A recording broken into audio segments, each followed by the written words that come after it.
Ada beberapa yang daftar, tapi kalau menurut saya sampai sekarang tidak ada yang memenuhi kriteria.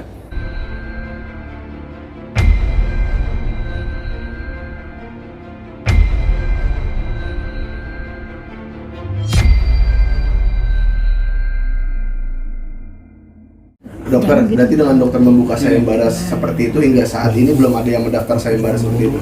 Ada beberapa yang daftar, tapi kalau menurut saya sampai sekarang tidak ada yang memenuhi kriteria.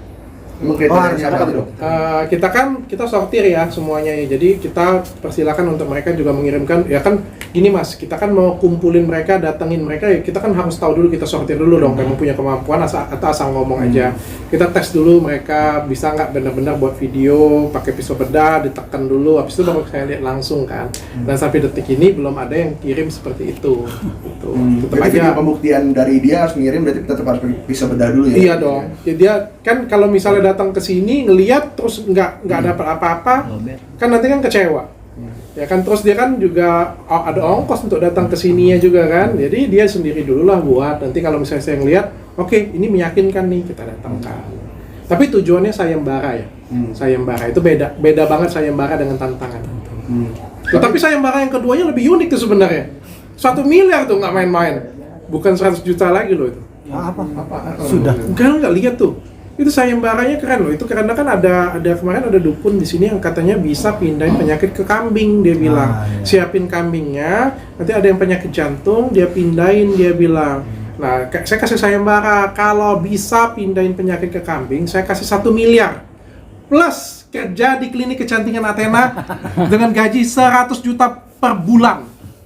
Ya, penyakitnya kecil-kecil aja, nggak usah jantung, jerawat. Jadi ada pasien jerawat saya, nanti ada kambing, tolong pindahin jerawatnya ke kambing. Kalau jerawatnya pindah ke kambing, saya kasih tuh 1 miliar plus gaji 100 juta per bulan. Paling nggak saya hemat karyawan loh Mas.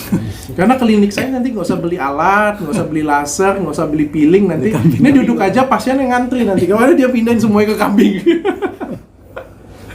Yakin saya klinik saya tambah rame. Tapi Dokter Richardnya berarti benar-benar sungguh mencari sayembara itu ya, nggak yang untuk yang kabar pisau bedah gitu? Ya kalau memang ada ya memang boleh kan, saya kasih lihat saya sih. Kalau memang ada berarti Superman dong. Ya siapa tahu kan memang ada manusia yang seperti itu punya, mungkin bisa saya gaji jadi bodyguard saya kan. Mau dipekerjakan berarti ya? Iya dong. Saya aja mau ya, kalau misalnya ada orang-orang yang sakti, kalau bisa dipekerjakan kita pekerjakan dong Mas. Bayangkan kalau misalnya Superman di dunia ini bisa mau kerja dengan Mas, ya pasti mau saya jadi bodyguard saya. Cuma kan banyak yang nanya juga mungkin kayak, ini kalau mau ngajuin sayembaranya gimana? Terus jaminannya apa nih Dokter Richard? Kalau memang beneran bisa, terus dikasih, bisa jadi kan malah nggak kepublikasi atau gimana gitu? Aduh, kamu jangan nanyain jaminan deh. Masa nggak tahu saya sih? Kurang banyak duit apa saya coba? Tapi yang belum jelas di publik itu yang banyak bertanya kan, ini mas settingan segala macam.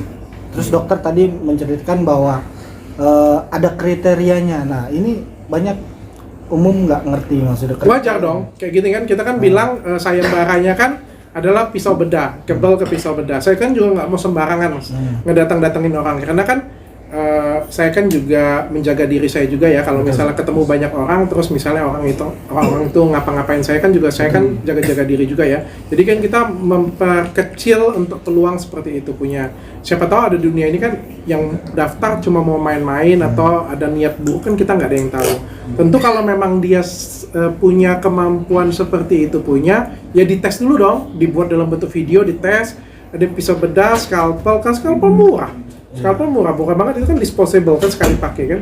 Habis pakai, dia tekan, nah kebal kayak gitu. Punya kita seleksi, datang dong ke tempat kita. Indonesian Got Talent aja sama Indonesian Idol aja kan ada seleksi dulu Mas. Berarti harus ada casting dulu lah. Iya gitu. Masa semuanya didatengin.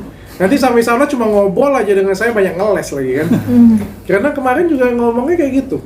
Kebal peluru gotri, kebal ini ujung-ujungnya ngeles juga. Tapi dari overall ini, maksudnya dari awal dokter mengundang si siapa, Gus dan Marcel ya, malah jadi melebar, ini gimana nih? Ini salah. Ya. Saya menghilangkan ini ya. Saya pikir saya pengen dewasa. Jadi satu, Gus Udin tidak punya salah dengan saya. Dia tidak punya salah apa-apa dengan saya. Jadi saya sebenarnya nggak mau cari masalah dengan orang. Tapi saya sebagai seorang dokter melihat ini, dia salah. Melakukan pengobatan abal-abal. Ya. Banyak korban yang dirugikan. Saya pengen dewasa, saya nggak mau ribut-ributin dia. Waktu dia bilang Dr. Richard tuh pintar tidak beradab, tapi tidak beradab. Saya bisa loh ribut-ributin dia. Saya ributin dia, saya tuntut, saya UITE, bisa loh. Tapi saya ngapain? Saya males. Yang saya buka apa? Saya kasih edukasi ke masyarakat. Saya datangin Ustadz. Nih, Pak Ustadz, tolong nilai kata-kata dia, benar atau enggak. Saya datangin korban. Benar nggak seperti ini punya? Saya datangin mantan santri dia. Saya datangin mantan kameramennya dia. Saya datangin Ustadz lagi, rukiah yang benar bagaimana. Jadi saya kasih manfaat aja ke masyarakat. Masyarakat yang nilai. Kalau masyarakat tetap mau percaya dengan dia, silakan. Saya datangin Ustadz Faizar yang memang punya kemampuan baca-baca kitab perdukunan. Nanti akan saya bawa juga dokter spesialis penyakit jiwa di podcast saya. Supaya kita bisa nilai yang mana yang benar-benar sakit jiwa atau dukunnya yang sakit jiwa. Jadi kan karena saya tidak punya masalah dengan dia, maka saya cukup kasih edukasi ke masyarakat. Ini loh orang yang kalian percaya, ini loh orang yang selalu nemuin kris. Apakah dia benar-benar sakti? Jadi saya kasih manfaat aja ke masyarakat. Saya nggak mau ribut-ribut sih. Dan saya tidak punya masalah apapun dengan semua tamu yang saya bawa. Baik itu Gus Udin, mau asosiasi, mau Om Daus, saya nggak punya masalah. Mau kalian telepon dengan dia, mau saya telepon, say hi dengan dia pun, saya nggak punya masalah. Tujuan saya cuma edukasi aja cuma.